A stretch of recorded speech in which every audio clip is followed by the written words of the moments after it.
It's the Big Talk Guhcast with your hosts, Harry Knob, Tom Jenner. Let's do this. Hello. I heard you missed us. We're back. We're back. Tom, do you know that it's been 23 years since we last did a Guh? I mean, I guess for some reference, we should maybe mention what Guh is, which is a long-running, well, it was long-running for a time, and then we took, I guess, a bit of a hiatus on it. You know, just a 23-year layoff. Yeah. No big deal. Happens all the time. But essentially, it was just us bullshitting and playing music. I think it's the first time we were actually capable of doing it like this. I mean, maybe we could have with the radio edition. I'm not sure we had the restraint at that point. That's I think true. We were still a little bit all over the place. We all know that you've been waiting to hear our wonderful voices again as we present to you these gold labels that we work on. Oftentimes we find bands or artists aren't properly represented on their greatest hits. A lot of the time there's more going on with these artists. And we've been determined to go digging into discographies to prove that these bands are more than just their hits. Yeah, typically, because even if you go on Spotify or Apple Music or something, there'll be these essential lists, and it's all generally the songs from these artists that you've heard a million times, and there's a lot of gems that are just completely left behind. The gold label's attempt to do is make sure that we're filling in these gaps, and we're doing a comprehensive overview of these artists. And I'd say that they're, in my mind, and I'm sure you would agree, Tom, the definitive collections for these groups. I know that when I get into a group, I obsess over a group. I've never been the kind of person who just kind of casually likes a band. Case in point here, which was what we're going to get into, David Lee Roth. I think most people write him off after Van Halen, and that's pretty much it. They just think he's a loudmouth. Maybe they know California Girls or Just Like Paradise. I think there's a lot more to Dave than meets the eye. For sure. And I think it's very fitting that we're starting with David Lee Roth because we certainly have had a lot to say about David Lee over the years. If there's ever been one band that we talk about more than any other, I think it's Van Halen and the people in Van Halen. I think that is completely accurate. Van Halen probably gets the most traffic as far as who we talk about. We should start with a little context for the uninitiated. Sure. Because, you know, maybe not everyone knows who David Lee Roth is. I found something here that I'm going to read that I think is a very good overview on this guy. This is from AllMusic. In the eyes of countless hard rock fans, David Lee Roth is the prototypical frontman. With a flamboyant, larger-than-life stage presence and a party-hardy surfer dude persona. Not to mention his acrobatic leaps, long mane of blonde hair, and skin-tight spandex outfits, Roth was an integral part of Van Halen's meteoric rise to global dominance during the late 70s and early 80s. I'd say that's a pretty good general overview without getting into the weeds as far as Van Halen. He's an absolute showman if he's nothing else. It's not all peaches and cream with Dave, at least as far as I'm concerned. I'd say, arguably, at one point, he was probably one of the most popular and celebrated personalities, maybe in the world. You know, it was funny when I was listening to him earlier, I got this odd thought that he's like a milder version of Mötley Crüe in a fashion. Somehow more wholesome? Somehow. But at the same way, let's just say they don't make them like they used to. You don't see a lot of David Lee Roth style personalities in 2024. No. For better or worse. So Tom put this gold label together fairly recently. I ran through the whole thing today, and I was really enjoying it and also wanting to kind of get into reading up on these albums, reading up on some of the backstories of it, and I kind of stopped myself so we could get into it in real time here on the mics. I guess the first EP is Crazy from the Heat, 85, and he's technically still in Van Halen. Not only still in Van Halen, but they were basically at their peak. Yeah, he recorded this in 1984. From what I understand, his ultimate goal was to make this movie. So the EP was supposed to be in conjunction with like a movie he was going to make? Yes. It was greenlit and everything. It even had a budget. It didn't happen because the company that funded it folded. So it was like ready to go. And I saw an interview with Eddie where Eddie was pissed off. He's like, yeah, Dave came back. I want to make a movie. I want you guys to do the soundtrack. And he was like, get the hell out of here. Which, you know, is funny. I've always found bizarre parallels between Van Halen and Genesis. because Peter Gabriel left because he wanted to make a movie too, or at least do a soundtrack to a movie. It all just is very similar. Yeah, or these frontmen felt like they were sort of in some way being held back by the band. Let's get into a little background outside of that. I'm wondering if these songs were recorded prior, and like, I wonder if it would have been something like the Just a Gigolo video, kind of something like the Dave TV. Who the hell knows? It had a $20 million budget, though. Jesus. He said it was going to be a genuine film. It's not Dave dancing or Elvis. We created a whole bunch of characters, so it was... Probably would have been terrible. Probably. That's why it didn't happen. But no, it said it was budgeted $20 million, and then it folded because CBS Studios was consolidated or something like that, so it just fell apart. All right, so this record gets put together, and who's he got on here? So we got Eddie Martinez on guitars, Sid McGuinness, Willie Weeks on bass, and then John Robinson on drums. He hasn't quite settled into some of his, usual suspects yet. Edgar Winter is on it, apparently. And I think that's because he's not at Eat 'em and Smile yet. He wasn't trying to put together this ridiculously massive band. He was still in Van Halen. Right. Oh, actually, the dude Sid McGuinness played on a bunch of Peter Gabriel records. Oh, wow. Interesting. Well, there you go. There's even more of a connection. Right?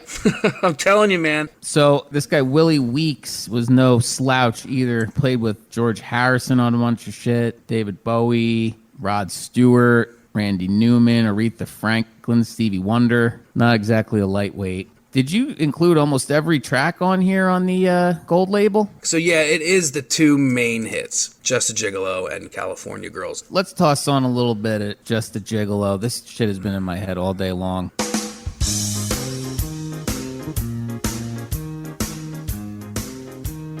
This is a classic video. It's a classic video and song, and he does a great version of this. I don't know the original. Like, I don't know that these songs are two separate songs that he blends. Right. So I've never heard the two original versions of these, surprisingly. Just a Gigolo, I guess, was just kind of a standard. I think, yeah, I guess so. And then the I Ain't Got No Body. Oh, so he just basically mixed these two together here. Yeah, and it works. Another standard. It does work. It is, and this song did pretty well, I think. Yeah, it definitely did. It peaked at number 12.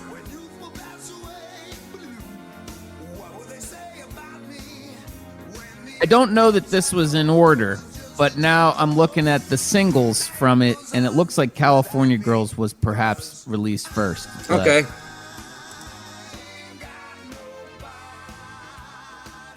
Dave's version of California Girls, while I wouldn't necessarily say it's superior than the Beach Boys version, it's a very good cover. I think it's awesome, and it gives it a little more of a rock edge, obviously. Yes. And Carl sings, so. Right. And Christopher Cross, who I don't know a whole lot about. He's like a yacht rot guy.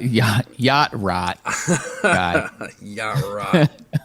That's a new genre of music, metal yacht rock, yacht rot. Okay, so what I know about Christopher Cross is that he released that record in, I think it was 1980, 1981, called Sailing, and I think it was a fucking smash. He won Grammys. I think it was number 1. I don't really think I know this Sailing song. I mean, it's honestly not my cup of tea. It's definitely smooth. I think he's one of the most celebrated yacht rockers out there. I think I actually may even have it on record. Just, I recognize the album cover as something like my mom or somebody had. Yes, your mom definitely has it. Most likely, dude. But anyway, he does perform on California Girls.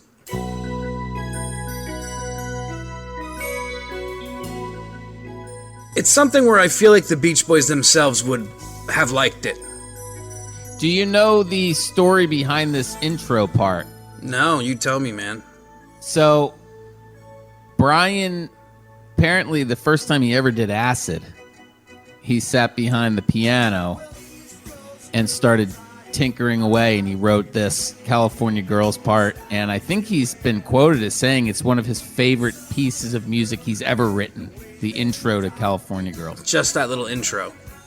Yep. Well, I love their version of it as well as I like Dave. I like Dave's a lot. As a matter of fact, my grandmother loved it. She had she had the cassette version of this, and she used to rock it, dude. Is that right? The EP, yeah. Nice.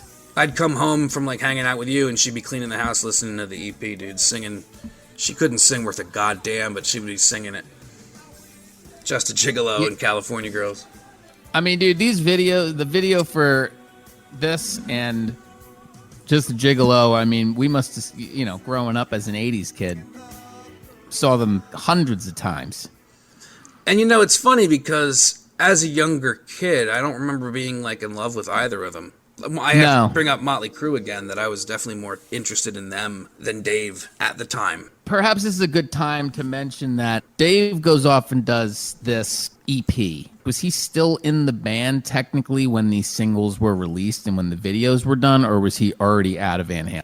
He was still in Van Halen when the EP itself dropped. He parted ways with them a few weeks after the album came out. Right. And at that point, I'm pretty sure they did fairly well. And, he was a major MTV celebrity at that point. So he probably was just like, you know what? Eat 'em and smile. Riding high. I think they were beefing a little bit, too. Yeah, they were. My understanding of it is that, 1984 does have a lot of keyboards on it. And so does 5150. And I heard Dave was not very interested in that, at least in that at that time. He does go that route for Skyscraper. So it's funny, actually, because when 5150 comes out, it is without a doubt the more keyboard driven than Eat 'em and Smile. I think what's a little ironic there is he didn't want to do it, yet Jump is a #1 hit. Yeah, right. I know. Go figure. I want to be nice to Dave here, but I don't think it's unfair to say that he's probably a bit of an egomaniac. And at this time, when they were riding high off the success of 1984, he probably thought that a lot of the reason was because of him. Yeah. But I think as we find out, even though Dave has a fairly successful solo career, that Van Halen remains the more popular entity. Yes, it did. All right, so that brings us then to Eat 'em and Smile. Yes, the proper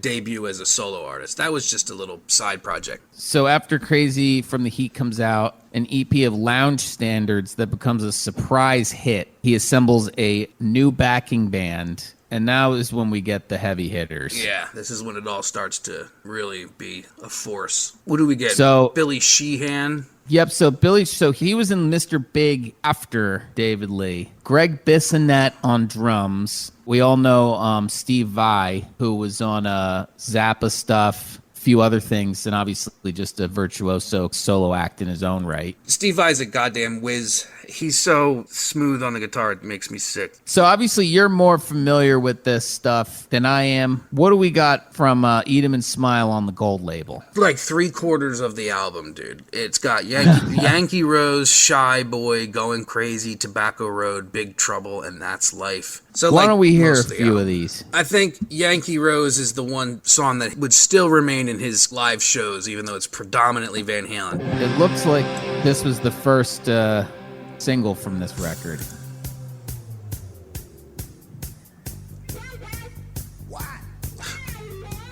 Oh, God. That's so silly, dude. Wow. So, this is a tongue-in-cheek tribute to the Statue of Liberty. Is that what this is about? That's what Yankee Rose means? Apparently. I think this song rocks, though, once it gets to this bit. It does. The intro is so ridiculous. I'm convinced it's Steve Vai trying to say, "Look, Eddie, look what I can do." Or at least Dave saying, "Dude, do that."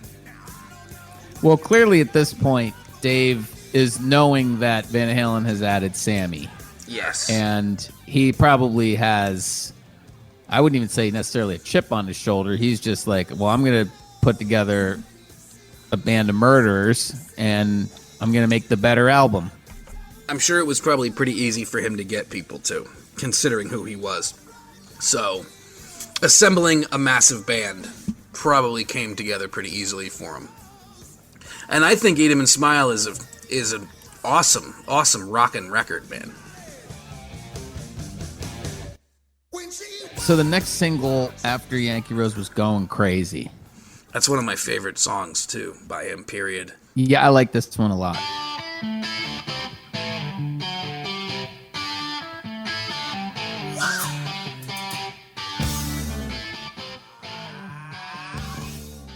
Yeah. Ho! There's so much of that from him. Yeah, his hoes get a little more weathered as his career goes on. They get less necessary, but he still does them. Tom, I got another question for you. Yeah. Who do that woo? Oh, man. Yes, I won Van Halen 3 over the radio once. And they were doing a contest called Oh, lucky you. Yeah, who do that woo? And it was a woo that was Dave. God, I don't remember which woo it was from anymore. And they gave me Van Halen 3 for free, which is pretty much what it's worth. Nothing. I should have fucking paid you, dude, to take that. I know we've had a couple conversations where you've given it like slightly more favorable reviews than me. I have a terrible time with that album. All right, before we get to we got to save that for the Van Halen episode. Yes, for sure. And actually, what I will say, it's probably a good time now to just talk in terms of my own personal. I think that you and I, one of the main things we bonded over early on was our love of Van Halen. And obviously, talking to Debbie Dow in the lunchroom, she was the lunch lady, and she was a massive Van Halen fan. And you and I would essentially have fairly in-depth and long conversations with her about Van Halen and how she saw Van Halen and loved looking at Dave and his assless chaps. I mean, she didn't hold back. No. And I was definitely a Dave guy early on in terms of Van Halen. Like, that was my shit. It was only Dave Van Halen. I didn't really want anything to do with Sammy, even though that's kind of what got me into the band was the For Unlawful Carnal Knowledge and Balance. I was all about the David Lee Roth era of Van Halen, but I never quite got into the solo stuff the way you did. Same as you, in the early days, I also wasn't very into Sammy, and I was just so in love with what Van Halen was doing, I wanted more of it, and the only real place I guess I could get it, since I wasn't totally into Sammy yet, was Dave, and it just always worked for me. No matter how silly it was, I guess I just realized that's who he was. He is silly. Oh, and I do want to say that I have since come around. I love Van Hagar, for sure. There's times where I prefer Van Hagar. Yeah, and especially these days. Yeah, the older I get. In fact, if anything, it seems that Sammy and Mike, for sure, have come out as the most classy guys in the band. Without a doubt. Let's see, third single, did you put That's Life on there? Yes, I did. I end the whole gold label. Right. So this is another cover. And it's very suitable for his style. See, I actually do like when he gets a little loungy and bluesy. I like it.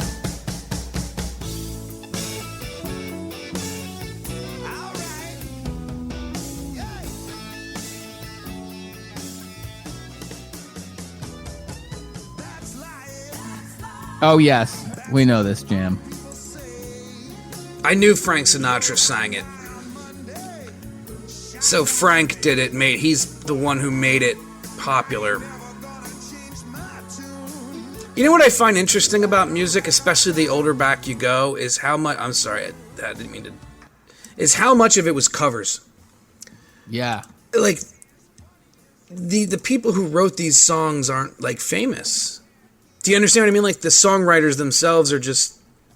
You don't know who they were. Frank Sinatra sang it. That's what's famous about it. Not the songwriter. Dude, I don't think Elvis ever wrote a single song. Probably. I don't know. I don't think he did. That's crazy. Yeah, it was just all people that wrote, and obviously he was a massive talent, but he didn't, not in terms of songwriting. I always wondered.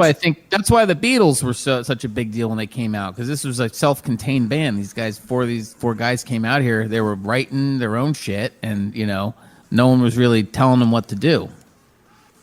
So this says both the critical and commercial success, Eat 'Em and Smile, was praised. No song on the album is as slick as any of the singles from 5150. And also said that Eat 'Em and Smile was more trashy fun. I think that's all accurate. Yeah. I don't know about it being like more... Did it say slick? Yeah. I don't know about that. Like, Well, it's said that 5150 was more slick.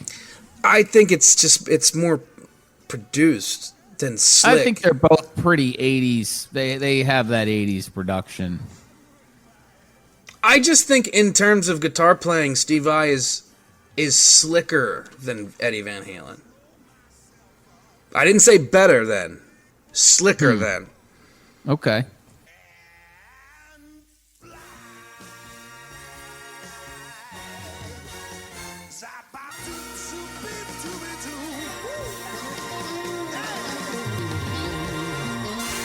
So which tracks did you stick on here from this one? Let's see, Yankee Rose, Shyboy. Oh, yeah, let's hear a little bit. That riff is ridiculous.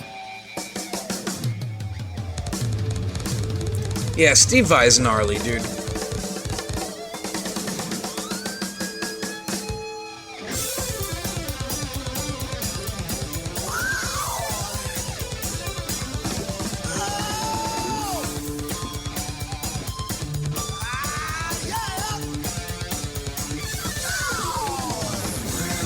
All You know what's interesting, though? Billy Sheehan wrote this. by himself. Yeah, that's bizarre. It is. I didn't. It's cool, though. Yeah. All right, awesome. I mean, so Eat 'Em and Smile came out around the same time. I guess 5150 was... how did this one do in terms of... I wonder how they both did compared to each other. It looks like... 5150. The album hit number 1. Okay, so yeah. And this one did number 4. The peak position was number 4. Not bad, Here, though. so. No, I mean, you know. But I'm sure that stung a little bit of for him, course. but- I was just going to say, considering he thinks he's Van Halen, he kind of Right. speaks that way sometimes. That probably pissed him off. Yep. All right, so that transitions to the next one here, which is Skyscraper. This was released January 1988. Looks like we got more or less the same band It's on this one. Same main band, yeah. Has What a did bit of a you- different sound to it, though, this one. So you were telling me earlier today that you have some issues with this. What would those issues be? I used most of the songs from this album, but it's just the keyboard sounds. I don't feel ages well. And there's more experimentation on this album, actually. Dude, throw on the jam, bro. You know which one I'm talking about.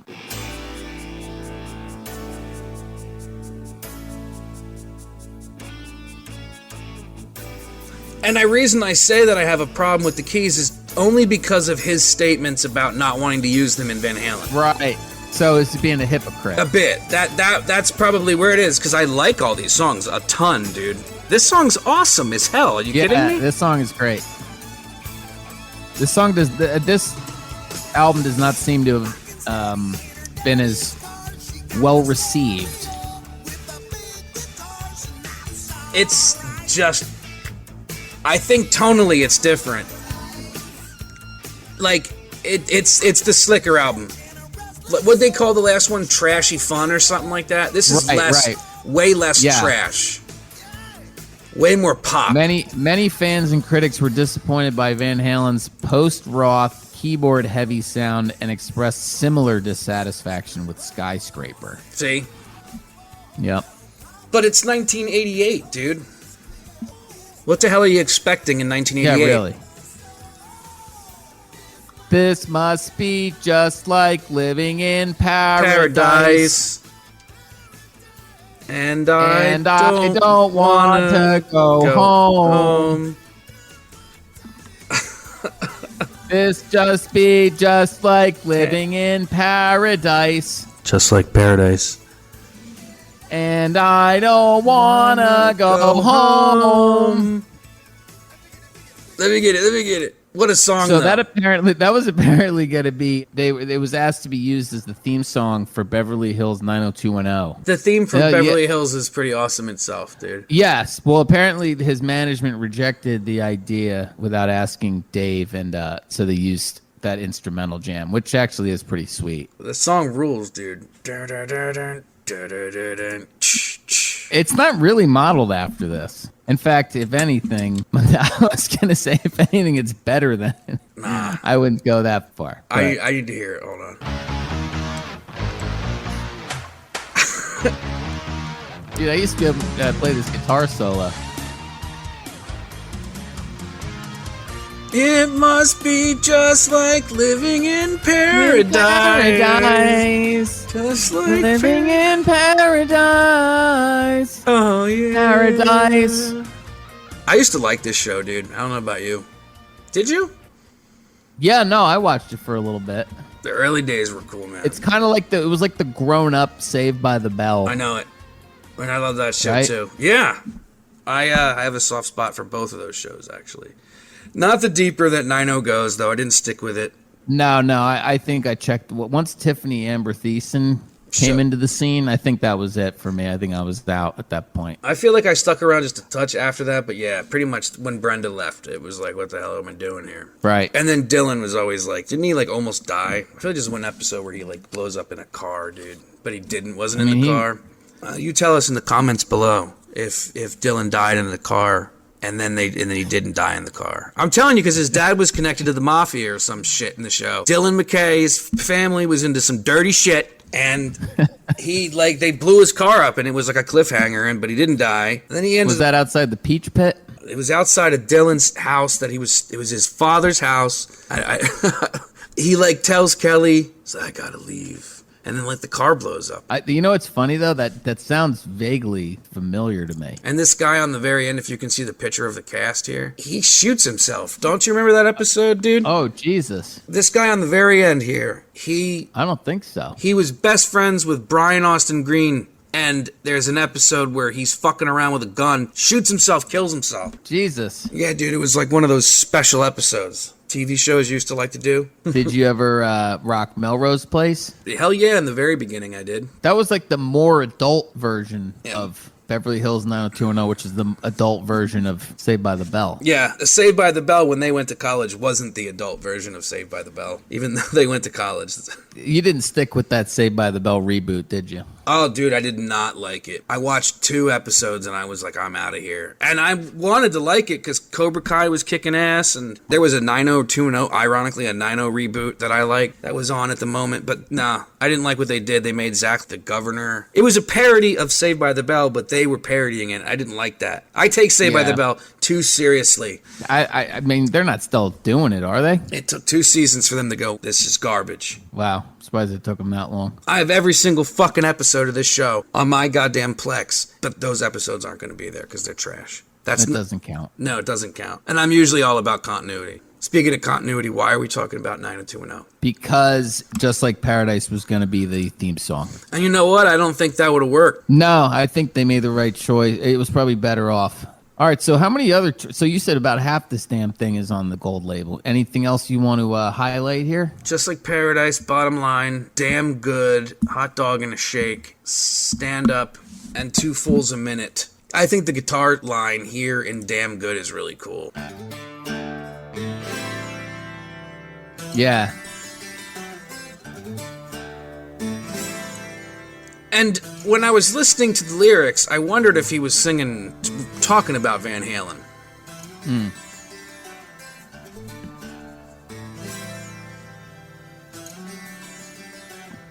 Yeah, this is nice.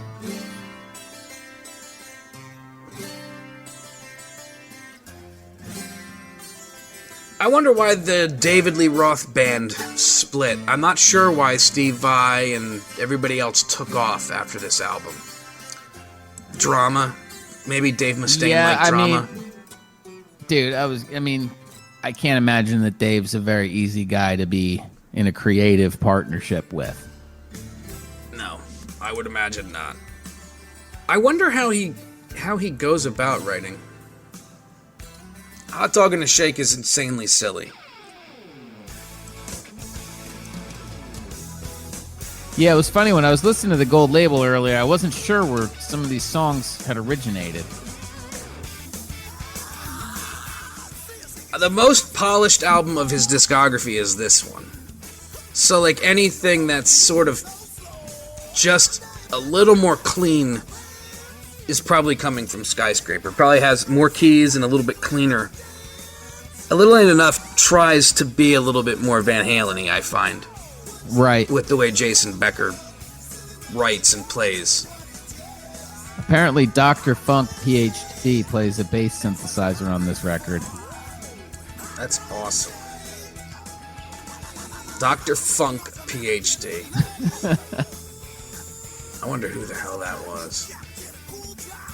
Well, apparently you don't like his synths, so...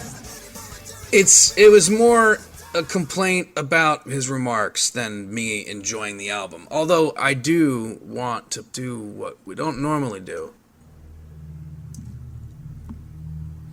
The title track. Yeah, this is a weird... this did not make the gold label. But this is sort of, I think, why certain people weren't understanding what he was going for with this album. And by the way, he can really rock climb. That's a real picture of him rock climbing. Oh yeah. Yeah, that's legitimately. This dude's done everything. Like I said, I have this on record, and I was looking at the cover the other night, and I'm like, that is him doing that shit. Yeah, man. He was even like a paramedic for a while. You remember that? Yeah. A real Renaissance man. This is interesting, if nothing else. He's played it live too, of all the songs on here. I would kind of like this. Calling. Yeah, dude, there's really nothing wrong with Eat 'Em and Smile or Skyscraper for the most part. Like, you could... No. There's cool shit going on both of them.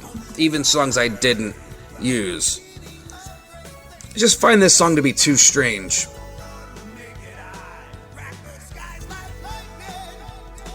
It's cool, though.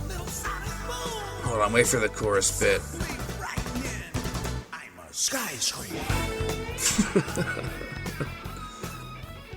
Where's that part? Yeah, what were we saying? You know, and I think it should be mentioned, something we were talking about earlier. In terms of the different, like, in terms of Van Halen being the blueprint, like, even though these albums are very much Dave, very Dave-centric. Yeah.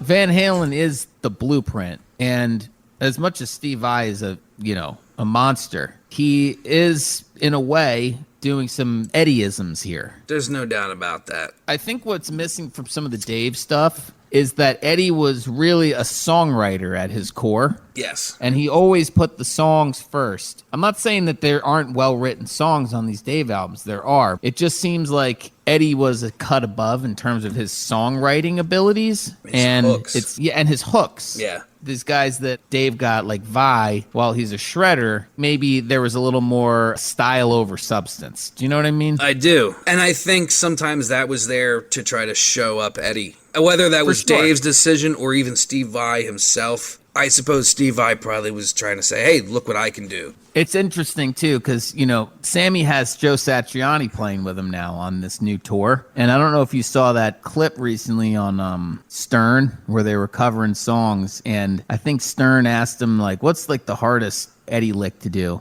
And he started doing the intro to Mean Streets, and he kind of dogged it. No shit? He dogs it? Yeah, and in his defense, he was just like, look, you kind of have to have your guitar, a particular sound. He's like, I had like full distortion when I was trying to do it. And, it just goes to show. Satriani's saying he's just like, this shit is incredibly difficult. Difficult and good, and the hooks. Exactly. It's the perfect combination of it. Oh, yeah, we're talking about David Lee. Yeah, but it comes into Dave, Yeah, it does. It does. I mean, there's no, the comparisons are unavoidable. Every album he releases is going to be compared to Van Halen, so any guitarists that are on these albums are going to want to show what they can do. Speaking of which, A Lil Aint Enough. Yeah, this is a rockin' record. This did not seem to get very good critical acclaim here. 91 was probably a pretty tough time. Oh, yeah. This is where things start to kind of drop off for Dave, unfortunately, even though I think it's a high mark. Right. It is where it starts to go downhill. So let's see who we got on here. We lost Vai, and we got Jason Becker. Yeah.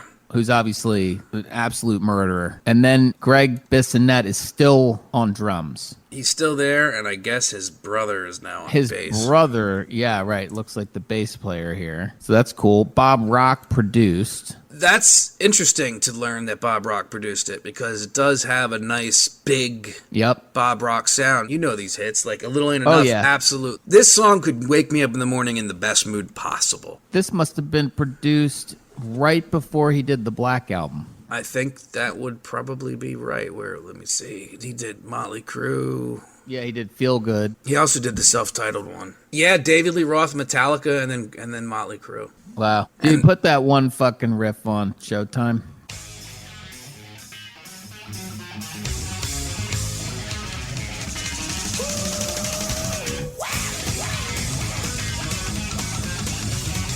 That's incredible. That's awesome. And it's way more complicated than it even sounds. Like, to watch it being played, it's totally absurd. So this is, I'm reading here. It marked the beginning of Roth's commercial decline. Obviously, there was a drop in sales from the last two. During the year of the album's release, the Seattle grunge movement was beginning a sea change in rock. It kills a lot of careers. Oh, yeah. It's a brutal... This is not what was cool in 91 at all. Yeah, but it rules. Oh, yeah. I mean, I think that time has probably, I think this album has aged better than maybe people would have thought at the time. It's got the best overall sound to me of all the albums. There's probably stronger, better songs on like Eat 'Em and Smile as a whole, but I don't know. I think he peaks here, personally. Yeah. So I guess it should be brought up about Jason Becker. Yeah. Which is a real shame. Who had, I guess he was diagnosed with Lou Gehrig's disease a week after joining the band. Yeah, and what's worse is he was already struggling while he was making this record. So the fact that he laid this shit down with the problems he was having is pretty insane. Yeah, man. He managed to finish recording it, but was unable to tour as his condition left him with little strength in his hands. Dude, that's just absolutely heartbreaking. It really is. In the short time that he did it, he was incredible. I can't believe it was taken away from him like that. It's really, really sad. He can't even talk. I know, man. I saw a thing recently where he had written a bunch. He wrote a bunch of music, and Marty Friedman from Megadeth transposed it and played it. Yeah, they're like bros. They were in a really band. Cool. Cacophony. Yeah, Cacophony. So let me ask you this: where do you rank A Little Ain't Enough? Probably second place after Eat 'Em and Smile. Yeah. What are your other jams on this one? Dude, the main jam. Oh yeah, I love this one. Dude, it's perfect.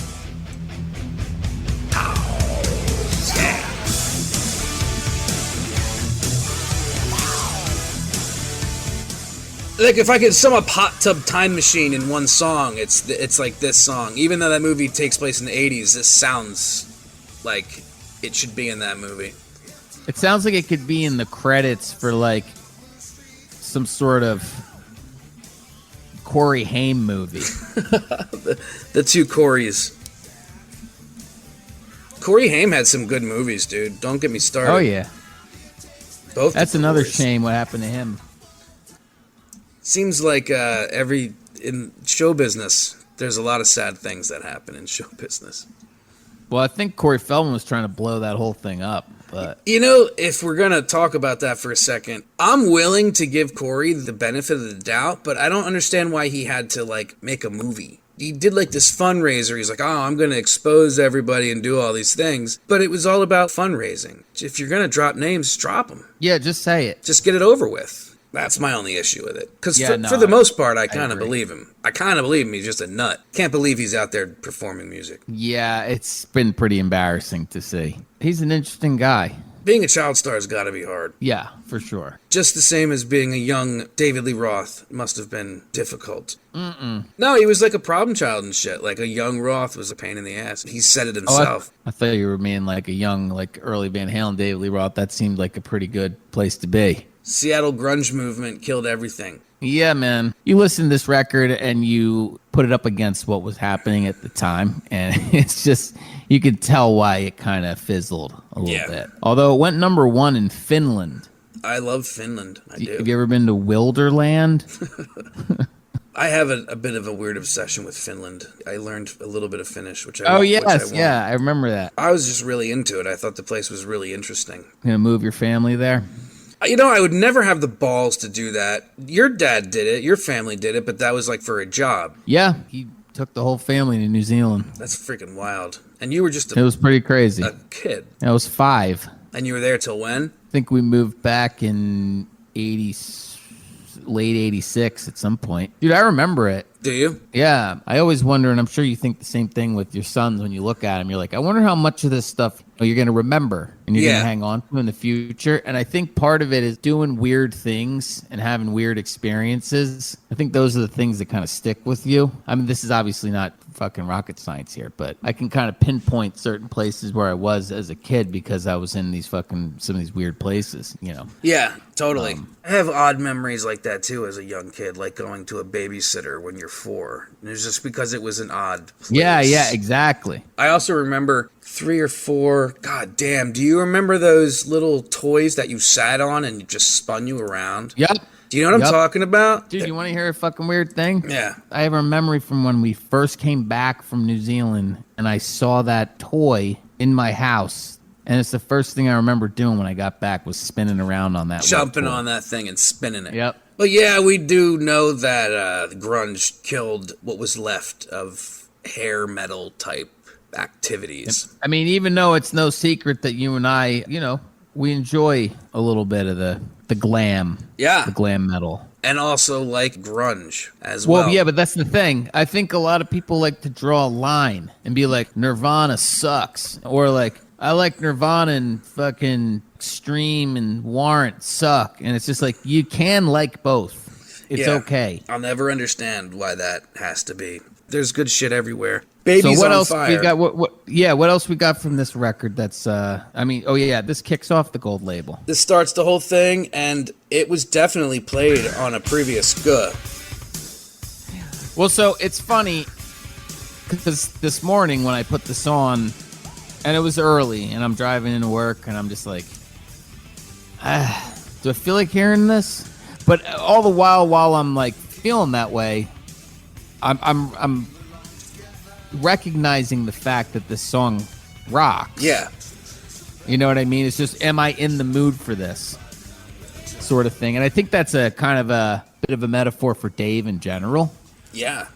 Like, you really need to be in a particular state of mind and a mood to really kind of take in his vibe and to be on his level. If you're not in the mood to move, I don't think you should. Or just put to it be, on. yeah, or to be kind of fun. And that's not to say he's always fun and party guy and this and that, but it's a large majority of it. It's all very light.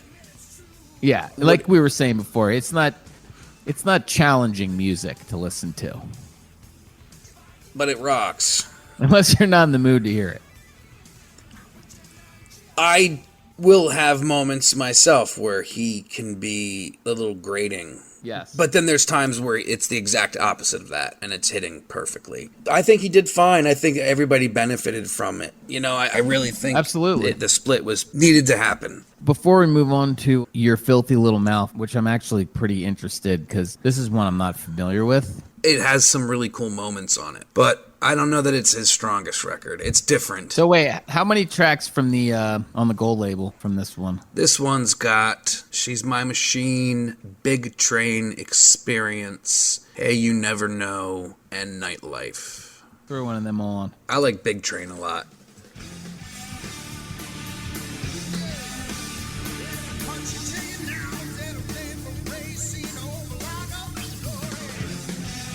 But it's an odd one.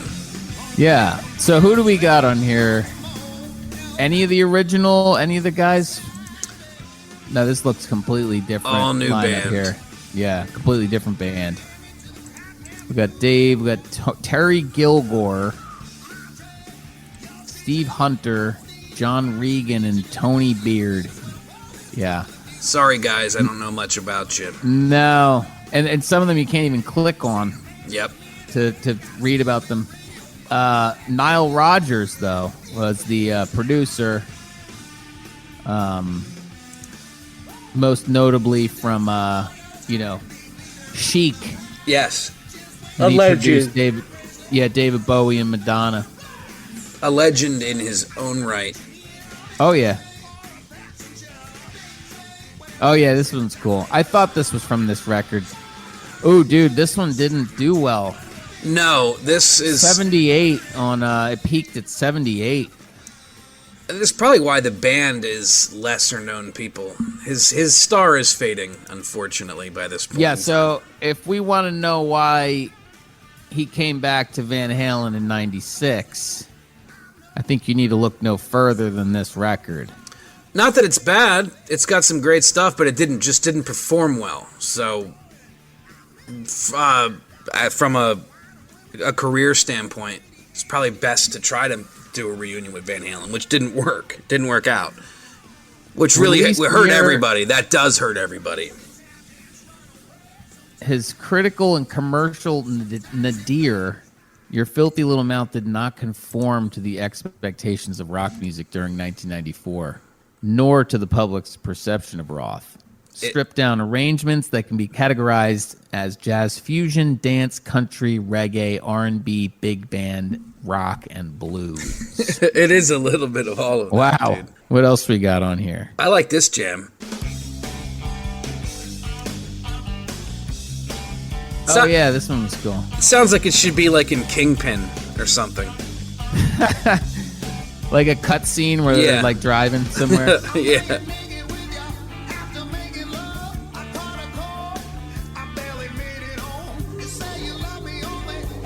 You know, oddly, I could see Stone Temple Pilots doing this. Yeah, sure. If it was like a heavier version. Yeah.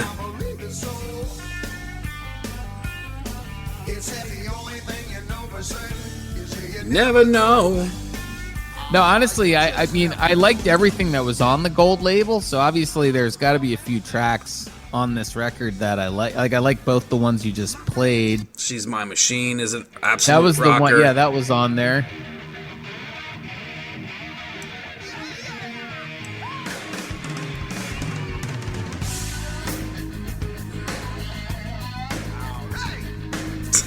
He can't help himself, man. I know. He really can't. It's interesting that this was produced by Nile Rodgers because I wouldn't say it sounds typical of a production that he would do. Yeah, I don't know where Dave.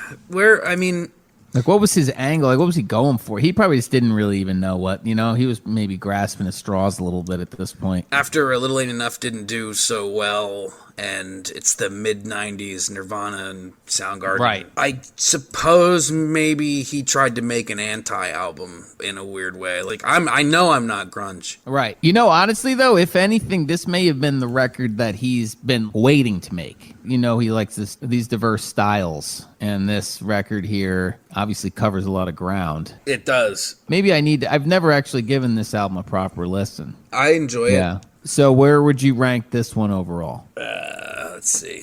Eat 'em and Smile, Lil Aint Enough, Skyscraper, Your Filthy Little Mouth, DLR Band, Crazy from the Heat. Only because I only really like the two songs from Crazy from the Heat. So you put that at the end. I know that doesn't feel right, but No, I get it. yeah, I like the albums more than just those 4 songs.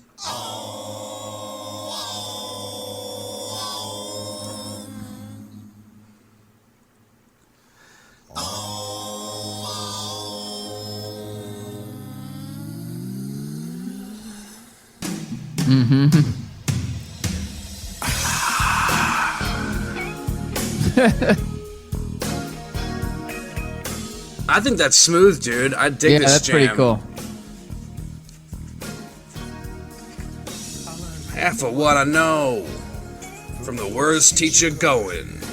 Experience. But here, you're hearing it. These songs might be alright, but this is 1994. Right. And music. No, I mean, I like it. I like the vibe. But who was buying this in 94? Yeah. Besides apparently me. Not many people. Yeah. I don't even think you were buying this in 94. I had it. I probably picked it up at Princeton Record Exchange or Rock Dreams because I was already becoming a collector of things. So what do we got up next here? The DLR band. This is another one I'm curious about. Nobody bought this album. Look at the goddamn cover. I was going to say, I think that's Betty Page on the cover with a fucking American flag, like clip art design behind it. In 1998, who the hell gives a shit about Betty Page? No one. Apparently no one gave a shit about David Lee Roth either, because I don't even know if this album charted. 172, and it sold 8,000 copies in the first week. Ooh. It sold 65,000 copies within the first year. I mean, that's more than we sold that year. Where's, All right, so who's where's on this Balance? shit? Oh, wait. If this is DLR Band, then they did Van Halen 3. All right, so Balance was up against Filthy Little Mouth, which obviously Balance, I think, was another #1 record. Yeah. I like that DLR Band was released on Wa Zat Records. Wa Zat. Oh, is that what the... Yeah, Wa Zat. Wa Zat. It was released in 1998 and remains the only installment on Roth's Wa Zat label. That sucks. Even It we was have recorded more and releases. mixed in 10 days. John Five, Mike Hartman, and Terry Kilgore. Oh, I think Terry Kilgore was on the last one, so he's a bit of a holdover. Yeah, he played guitars. Oh, dude, you know who Ray Luzier is? He played with Army of Anyone. He's the Korn drummer. Look, it says Doug Pinnick here. That's another Yeah. band that deserves a freaking gold label for sure. Oh, they'll get one. Throw some on here. I remember Slam Dunk coming out when we were in high school. I mean, this album doesn't sound too bad for being recorded in 10 days. I mean, this rocks. Definitely rocks. The You bass. can tell he doesn't have it. Vocal chops. Oh yeah. This is definitely cool, but Yeah, it is. it didn't do anything for me when it came out in 1998. It does something for me now. That's what I was going to say. It does, like, in the context of the gold label, this song worked for me. I was Yeah. like, oh shit, yeah, this song's pretty fucking rocking. It's got a decent chorus here. Oh, and Blacklight's on this album too. I like that song. Yeah, Blacklight and Relentless. I think those are the three I chose. I could have chose a few others. I did choose Going Places, but it got cut. Weekend with the Babysitter got chosen, but it got cut. Because Dude, it must have been difficult for him, man, I- to like put a record out and it sold 8,000 copies. yeah. Like, Yeah. I bet you that was a bit of a reality check. Must have hurt. From Big going time. from being the lead singer of the song Jump to selling 8,000 copies. And that is probably precisely why, even when I started doing this thing, why he stops performing his solo stuff and pretty much goes Right. straight back to Van Halen exclusively around this time. Because this So is now have after you the failed reunion. You gotta So remember now, that. is he retired now? Like you said, is he officially retired? He said in 2020 that he was retiring from performing live. So he still puts out singles here and there, but overall he's retired. Yeah. Did I show you the video when he was in Las Vegas and he was singing? It was just like, wow, dude. It was not good. Was it him with Van Halen? No, it was him in Las Vegas playing, I think it was Dance the Night Away. It was just trash. Yeah, I mean, I don't... Well, he doesn't sing the songs, man. He sings it out of time. And he's still kind of trying to do the scatting stuff. Yeah. And, I mean, look, it happens to everyone unless you're Sammy Hagar. It's unbelievable. He sounds great. Yes, he does. Dave never sounded amazing. That's the thing. You can go back to That's old true. Van Halen live concerts. It's not that different. Let's hear Blacklight.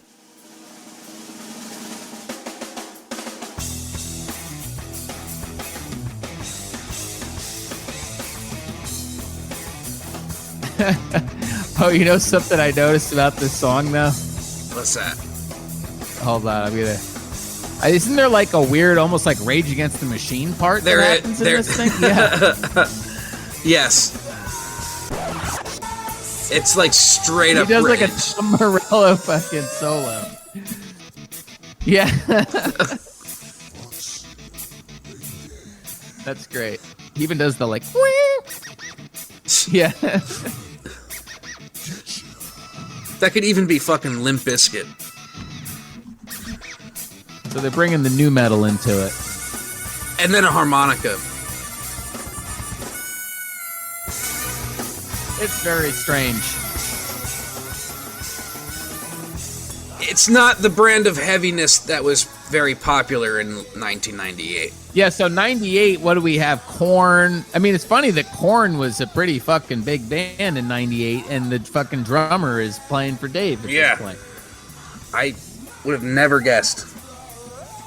I didn't know that until I went looking and reading into things, that he was the freaking Korn drummer from like the third album onward or something. Yeah.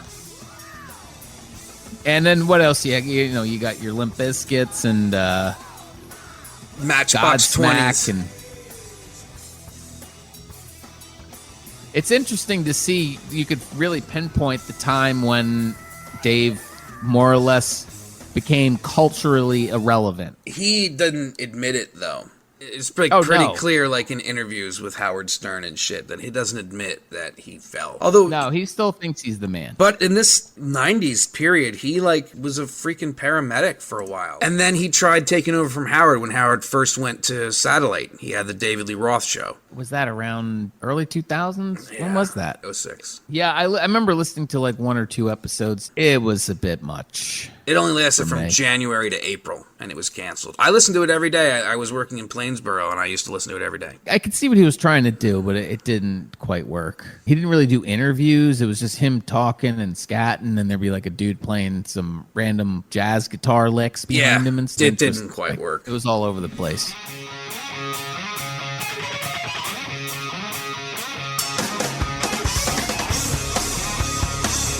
Yeah.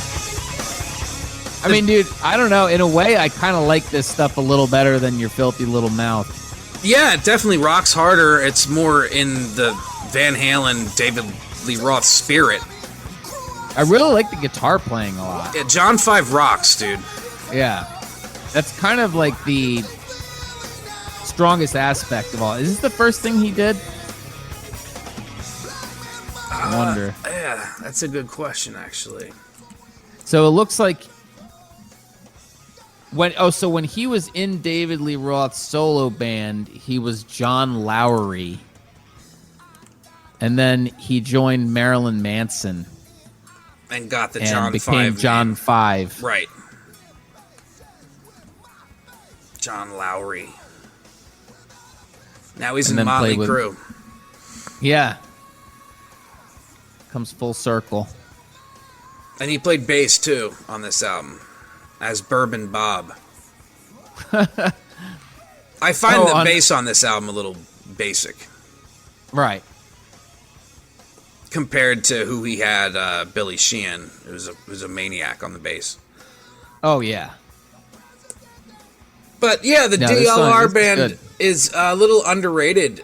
It may not be super heavily represented on this, but there's some really rockin' shit from this record. And it's definitely underrated, in my opinion. No, absolutely. Absolutely.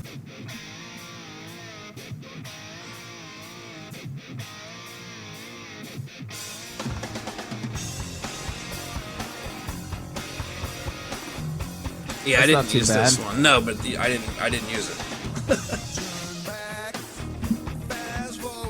This album, like, I feel like contemporary reviews would be a little kinder to it.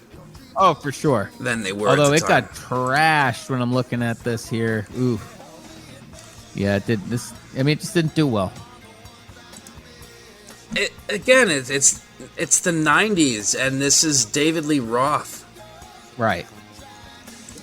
Unless you lived through that time period, I guess, like, me and you understand that statement more than somebody who didn't live through it. You know what I mean? Like, absolutely. Yeah, in 1998, nobody was Doesn't matter how good this album is. It doesn't matter. It's David Lee Roth in 1998. That's all I gotta say. And so what's Van Halen? Oh, so they're doing Van Halen 3 at this time. Oof. In 1990, right? 98, 99, is that what's 97 was it? What? I forget exactly the year of that stinking album, dude. 97. Was it 98? 98 was when that 98 pile of shit. Dude, it got a B. Entertainment Weekly gave that album a fucking B. Well, I would say that I prefer the DLR band. This might be the only David Lee Roth record that I prefer to a Van Halen album. Yeah, dude. Well, what I mean is, like, you know, that came out in conjunction with it. All right, yes. And you would feel... Agreed. Maybe you would disagree, but... No. Yes, it's the album's pretty damn good, man. When I went back to listen to it, I thought it was rocking. It just doesn't all flow in the gold label. I couldn't have put more of them. They just wouldn't have worked. They're cool, but I felt like there's better songs that needed to be represented. And then he does his covers album, which is Diamond Dave. Yeah, well, dude, I'm looking at this cover, and wow, you thought the last one was bad. What is he doing? Who made this? Here's the thing that pisses me off the most. Somebody got paid to fucking make this for him. And that irritates the shit out of me. I make better album covers for fake imaginary bands. Why is he red? Why is there two girls? What's going on with the couch? And that font. The fucking diamond. It's not even centered. They didn't want it to cover that other girl's head. This record cover doesn't need to be happening at all. Who would have bought that? So this whole thing is a covers album. There's 2 Roth originals, which I did not. Did you use any of them? I did not, no. What did you use off this thing? I used You've Got the Blues, Not Me, because I think it's jam. Let's hear that one. Yeah.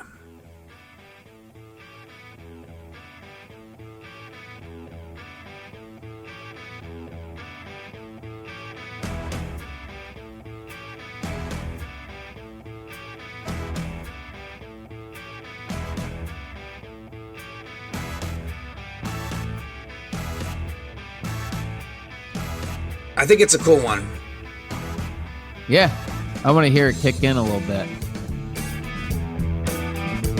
Well, I'm tired of being a fool, and my mind goes hot to cool, and trying to conform to others' ideas and somebody else's rules. I don't think there's anything wrong with this.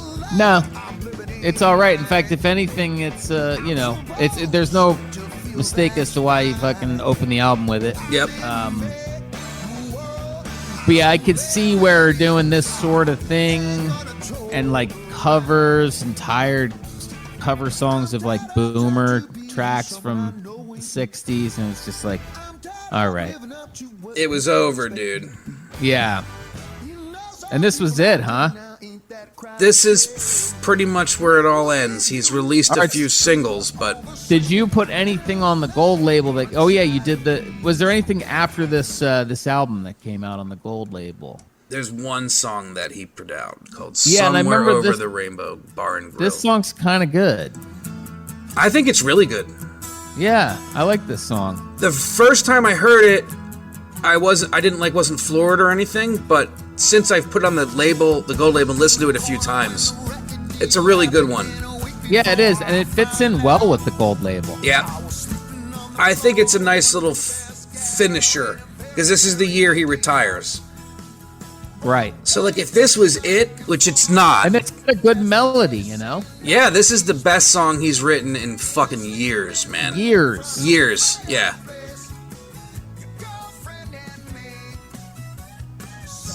Somewhere over the rainbow bar and grill. And he's kind of doing his thing there like he did with Just a Gigolo, where he's combining, it's sort of a portmanteau. He's combining the two together. Yep. It's a cool little...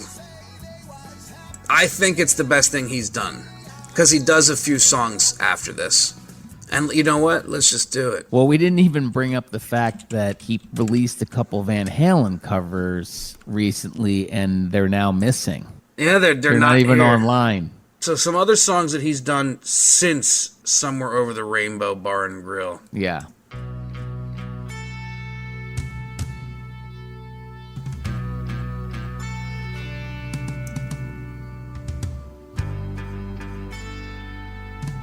This one got a mild consideration. But it just didn't work. So he's just doing singles now, pretty much. Yeah. And I'm pretty sure he's doing the art nowadays, too. The cover's really cool for the gold label.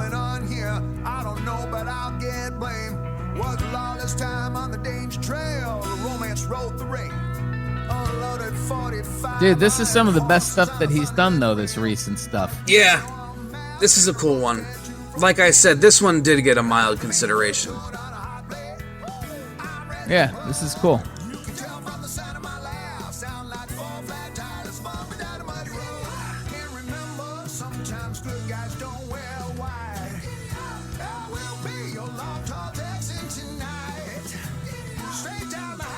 Yeah.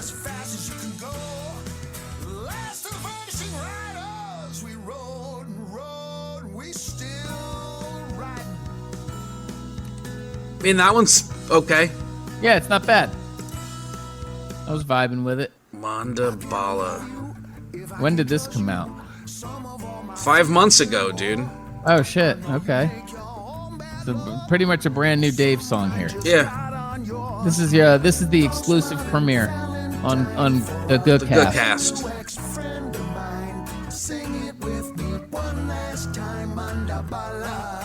What the hell is going on here? Way down line, don't be surprised in another place, my friend. Your face I recognize and send this gift again. Surprises, life full of it. Okay, well, the other two were maybe a little stronger. Better. Yeah. 3 months ago. Oh, shit. Okay. Jeez. This is almost like a whole record he put out. He's been sitting on some stuff. I wonder if he's ultimately going to throw out a record. I mean, he could just put these all together and put them on a record. I wonder who he's got helping him with this stuff. Yeah, that's a good question. This shit doesn't even get mentioned on Wikipedia. Yeah.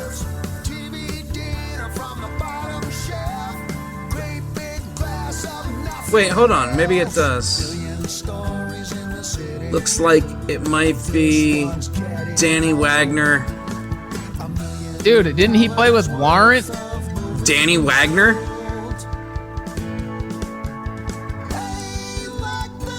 I don't know. Let's find out here. I'm looking up at your screen.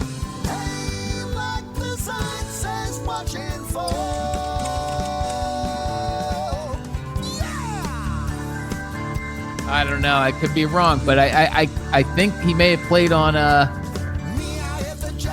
Keyboardist Danny Wagner, yeah, and later of whom also performed drums. He was in Warrant. It has all come full circle. That's dude. amazing, dude. That really is amazing. Well, This song's alright. I mean, whatever. I think Somewhere Over the Rainbow Bar and Grill is the best thing he's done. it's a tribute to Eddie. That's nice, you know. Dude, these the artwork that's going on with these, it's not good. I can't believe, as a professional, he goes, yeah, that's okay to put out. Like, yeah, we'll use that font. Well, like, doesn't he It have looks like somebody? he may have just did it himself at home on like Microsoft Paint or something. They're horrible looking. Oh, wait, hold on. Here's a Christmas song. 3 months ago.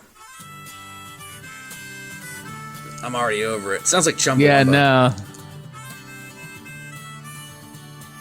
Late last night, I had a crazy dream. Santa Claus dropped in. Oh, my God. Got trashed. Elves got thrashed. Place got smashed up. Events Oh, dude. Tragedy happened. Igloo got flattened. Oh, my Lord. Well, Somebody wrote, Diamond David Lee Roth still sparkles like a diamond after all these years. I think an AI bot wrote that. People are fucking... This is classic Diamond Dave. But even more veteran savvy than before. I love it. And wait a minute, we're talking about this. Paparazzi shut up, flashbulbs flashed. This is classic Diamond Dave.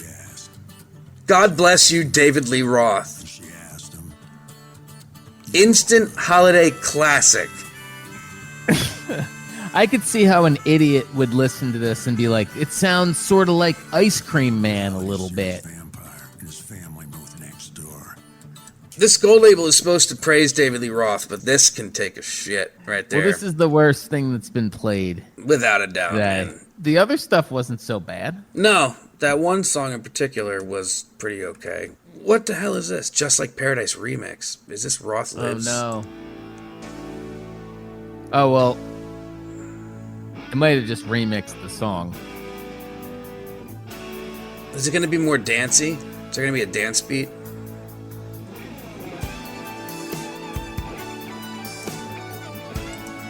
It literally sounds like It's just like the an song. honest remix.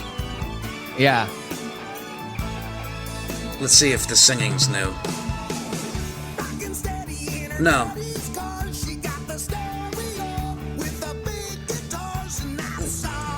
But the album cover is implying it's something. David Lee Roth, Just Like Paradise, the remix. And that's his official cover that he made for this? He's doing Good Lord. He's doing his own like paintings lately. That's terrible. I hate that. I'm sorry, font. Dave. Yeah, I'm sorry. Oh, boy. This is the original track, though. Literally remixed Yeah. in the most literal sense.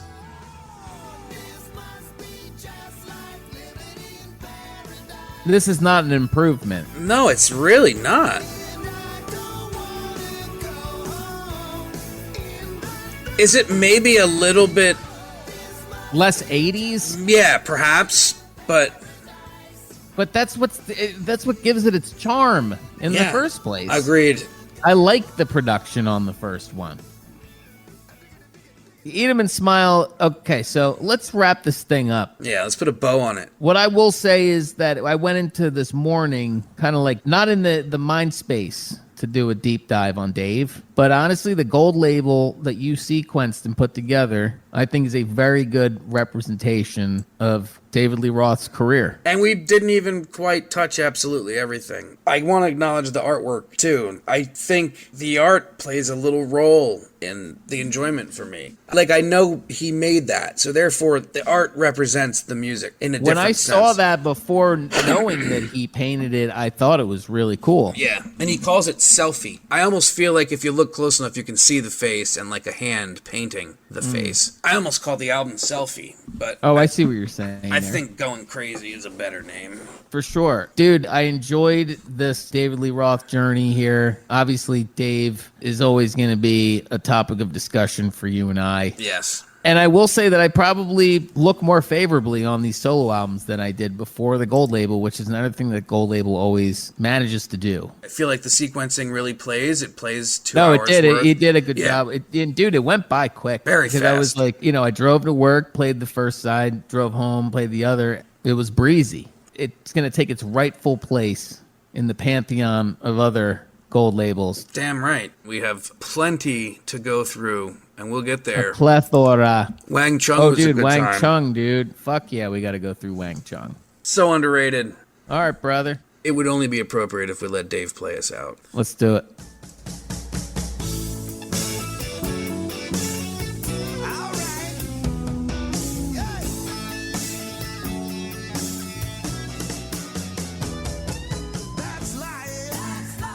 That's life. That's what all the people say. That's what they all say.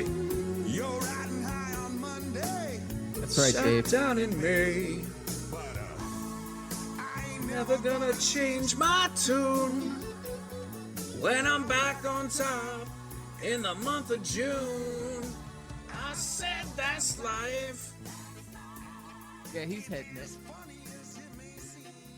Sammy would kill this jam as well, just for the record. This is how Dave wants to be remembered. Yeah, man. Chill.